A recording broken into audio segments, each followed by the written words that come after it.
pagluwalhati at pagdadakila ay para lamang po sa ating pinakamamahal na Panginoong Hesus. Po ay nagpapaabot ng dobleng paggalang at pagrespeto sa ating beloved Honorable Pastor Will D. Almeida, the end-time prophet of our loving God.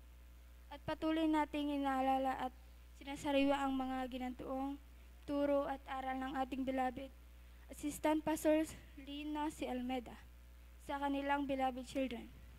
Ako rin po ay bumabati sa ating beloved ordained preacher at sa kanyang buong pamilya. Ako po ay nagpapasalamat sa mahal na Panginoon dahil di man karapat-dapat na ginagamit ako sa banal na gawain. Diyan po na, hallelujah. Di man karapat-dapat na ginagamit ako sa banal na gawain. Diyan po na,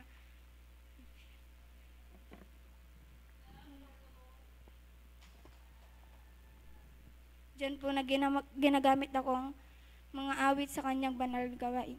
Nagpapasalamat din ako sa mahal na Panginoon dahil diyan po na pinagaling niyang aking mga karamdaman.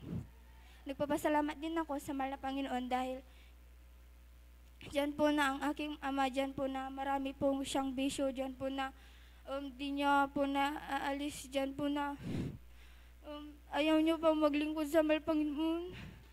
Diyan po na pinipili po namin siya, diyan po na ngayon, dumadalo na po siya. Hallelujah.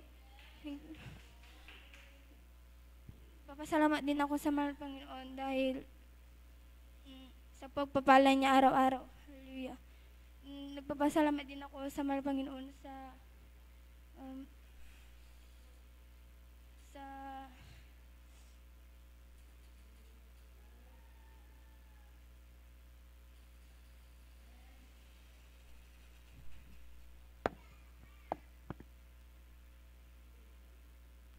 hanggang dito na lamang po ang kanyang purihan. Pasalamat sa ating pinakamamahal na Palaman.